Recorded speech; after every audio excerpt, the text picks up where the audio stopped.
आकाश और विनोद दोनों बहुत ही अच्छे दोस्त थे और दोनों एक ही जगह पर रहते थे और इसी के साथ साथ दोनों एक ही कंपनी में काम भी किया करते थे। उस रात ऑफिस से निकलते वक्त दोनों को बेहद देर हो गई थी। दोनों जो थे आकाश की बाइक पर घर जाया करते थे और उस रात जब वो अपने घर के लिए निकले तो अचानक से ही उनकी जो बाइक है उसका पेट्रोल ख़त्म हो गया। तो आकाश ने कहा, अरे यार, ये अचानक से कैसे ख़त्म हो सकता है? मैंने तो इसमें पेट्रोल भरवाया था, फिर ऐसे कैसे? विनोद ने कहा, अरे यार, शायद तुझे याद नहीं रहा होगा। चलते हैं, देखते हैं क्या हो सकता है। आकाश अपनी बाइक को लेकर चलने लगा और तभी इन्होंने जो है एक पेट्रोल पंप देखा। विनोद बेहद खुश हुआ और उसने कहा, अरे यार, वो देख पेट्रोल पंप, चलते हैं वहाँ पर।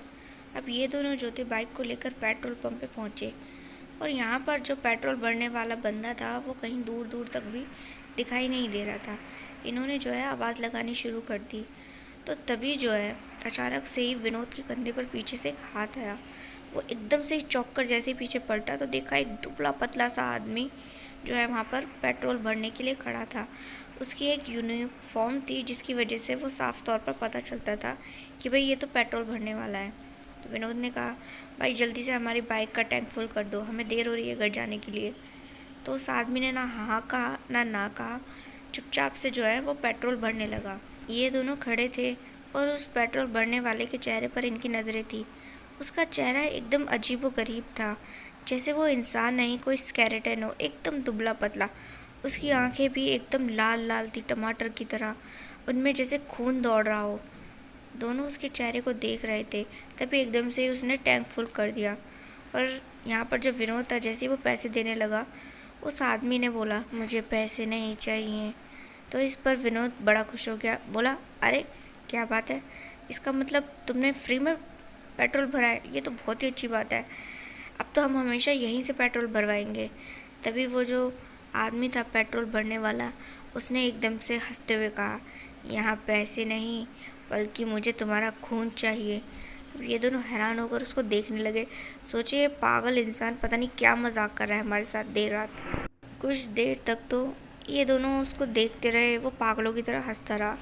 इन्हें तो एक पल के लिए लगा जैसे कि वो इंसान कोई पागल वागल सनकी वगैरह है जो इस तरीके की बातें जानबूझकर कर रहा है। लेकिन तभी अचानक से इन्होंने क्या देखा, उस आदमी के जो मुंह था उसके दो नुकीले दांत अचानक से ही बाहर निकलने लगे और जो था ये दोनों एकदम से घबरा गए। इन्होंने सोचा नहीं था कि आज रात इनके साथ ऐसा कुछ होने जा रहा है। इसके बाद जो था काश ने विनोद से कहा, यार चल जल्दी बाइक पर बैठ, यहाँ से निकलते हैं। ये दोनों जो थे किसी तरीके से उस रात वहाँ से बचकर निकल गए। और फिर इसके बाद जो था ये दोनों काफ़ी घबराए हुए थे, लेकिन अपने परिवार में ये सारी बातें इन्होंने जो है बताई नहीं। और फिर एक रात अचानक से ही आकाश क्या देखता है, उसके घर के बाहर से कुछ आवाज़ें आ रही थी।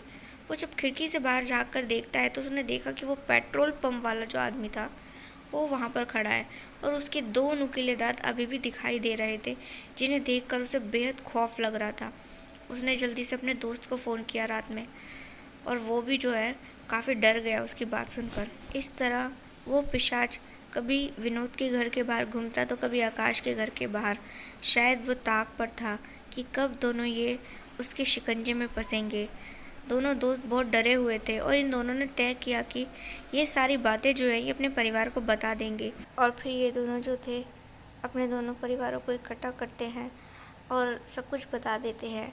किसी को भी एक पल के लिए तो विश्वास नहीं होता, लेकिन फिर उन्हें लगता है कि अगर उनके बच्चे कुछ कह रहे हैं तो ज़रूर उसमें कोई ना कोई हकीकत तो रही ही होगी। इसके बाद ये लोग एक पंडित से जाकर मिलते हैं। तो पंडित जो है अपनी शक्तियों के दम पर जो है पता करता है कि आखिर ये जो इंसान इन्हें दिखाई दे रहा है पेट्रोल पंप पर मिला था, ये है कौन। तो पता करके बताते हैं कि ये कोई पिशाच वगैरह है। दोनों के परिवार हाथ जोड़कर बोलते हैं, बाबा किसी भी तरीके से हमारे बच्चों को बचा लीजिए, कुछ भी कीजिए। तब वो पंडित जो है वो कहते हैं कि ये जो पिशाच है ये किसी भी हाल में अपने शिकार का पीछा नहीं छोड़ता। अगर एक बार इसने किसी को सोच लिया कि ये उसका शिकार करेगा तो करेगा ही, मतलब करेगा। तो ये लोग थोड़ा डर से जाते हैं। फिर वो कहते हैं लेकिन एक तरीका है इन दोनों को बचाने का। इन्हें वापस से उसी जगह पर जाना होगा और वो जो पिशाच वहाँ पर मिलेगा, वहाँ जाकर ये चिन्ह बनाना होगा जो मैंने बताने वाला हूँ।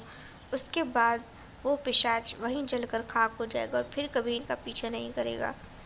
ये दोनों जो थे यूँ तो डरे हुए थे, लेकिन अपनी जान बचाने के लिए जो है आधी रात को फिर से उस जगह पर पेट्रोल पंप पर पहुँच जाते हैं।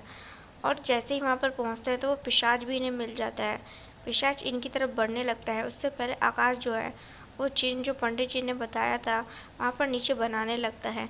और फिर वो पिशाच जैसे ही विनोद का गला पकड़ता है, अचानक से ही वो जलने लगता है और जलकर अचानक से ही कहीं गायब हो जाता है।